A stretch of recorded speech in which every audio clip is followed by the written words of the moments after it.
ହାଏ ସାଙ୍ଗମାନେ ଜୟ ଜଗନ୍ନାଥ ନମସ୍କାର। ତ ଆମ ରାଜ ଗୁଡାକ ହଉଛି ବହୁତ ଜ୍ୱର ତ ତାକୁ ନେଇକି ଯାଉଛୁ ଗୋଟେ ଦେଶୀ ଔଷଧ ଜାଗାରେ ଯାଇ ତ ଅଟୋ ଧରିକି ବାହାରି ପଡିଲେ ଦେଖନ୍ତୁ ଏଇଟା ହଉଛି ଆମ ଗୁଡି ଠାକୁରାଣୀ ମନ୍ଦିର ତ ସାଇଡ ଅଛି ସ୍କୁଲ ଘର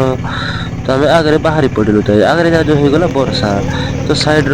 ବାଲା ଯାକ ଓହ୍ଲେଇଦେଲୁ ତ ସାଇଡ ରେ ଦେଖିଲୁ ଗାଇସ ଲୋକମାନେ ସେଠି ଧାନ ନେଇ ଯାଉଥିଲେ।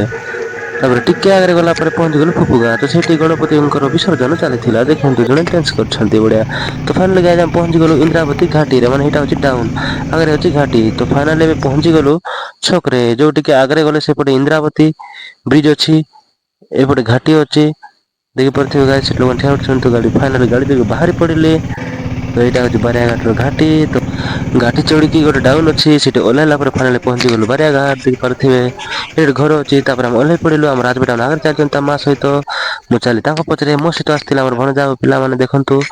ସେମାନେ ଭୋକ ହେଇଥିଲେ ତ ଦୋକାନରେ କିଣି ଖାଉଛନ୍ତି ସାଙ୍ଗମାନେ ତ ଦେଖିପାରୁଥିବେ ଆପଣ ମାନେ ତ ଫାଇନାଲି ଆମ ବାବୁ ପାଇଁ ନେଇକରି ଗୋଟେ କୁୁରକୁରି ଏ ବି ସି ଡି ତ ଦେଇଦେଲି ତାପରେ ସେ ଧରିକି ସେଇଟାକୁ ତାପରେ ଗୋଟେ ସେଲଫି ଉଠେଇଦେଲୁ। ତ ଯେ ଚେରମୂଳି ଔଷଧ ଦେଉଛନ୍ତି ତାଙ୍କେ ଆମର ଆଣ୍ଟି ହେବେ ତ ଫାଷ୍ଟ ଆମ ରାଜବେଟାକୁ ଚେକ୍ କଲେ ହାତ ଗୋଡ ତାପରେ ତାର କାନ ମୁଣ୍ଡ ଯାକ ତ ଗାଇସ ସେ ଜ୍ୱର ହେଇଥିଲେ ତା କାନ ଯାକ ବହୁତ ଥଣ୍ଡା ହେବ ହାତ ଗୋଡ ଯାକ ଥଣ୍ଡା ହେଇଯିବ ବହୁତ ଦିନ ହେଲେ ବି ବହୁତ ଔଷଧ ପତ୍ର ଖାଇଲେ ବି ଛାଡିବନି ସେଟା ଚେକ୍ କଲା ପରେ ତାଙ୍କେ ଜାଣିଲେ ତାପରେ ସେଠି ଚେରମୂଳି ବାଣ୍ଟିବାକୁ ଗଲେ ଚେରମୂଳି ବାଣ୍ଟିକି ତାଙ୍କୁ ହାତ ଗୋଡରେ ଲଗେଇଦେଲେ ଗାଇସ ଦେଖନ୍ତୁ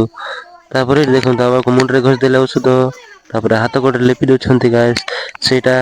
ଲଗେଇଲା ପରେ 4-5 ଦିନ ଖଣ୍ଡେ ୟୁଜ କରିଲା ପରେ ସେ ଭଲ ହେଇଯିବ ସାଙ୍ଗମାନେ ଦେଖନ୍ତୁ ଆମେ ଫାଇନାଲ ସେଇଠୁ ବାହାରି ପଡିଲୁ ଏବେ ତ ସାଇଡ ରେ ଡ୍ୟାମ ପଟେ ବୁଲିବା ପାଇଁ ଯାଇଥିଲି ଗାଇସ ତ ସାଇଡ ରେ ଭିଉ ଦେଖି ପାରୁଥିବେ କିଛି ଏମିତି ପ୍ରକାର ଥିଲା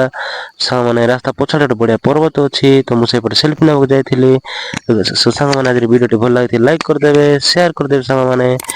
ଆଉ ଆମ ଚ୍ୟାନେଲକୁ ସବସ୍କ୍ରାଇବ କରିଦେବେ ତ ସାଙ୍ଗମାନେ ରହିଲି।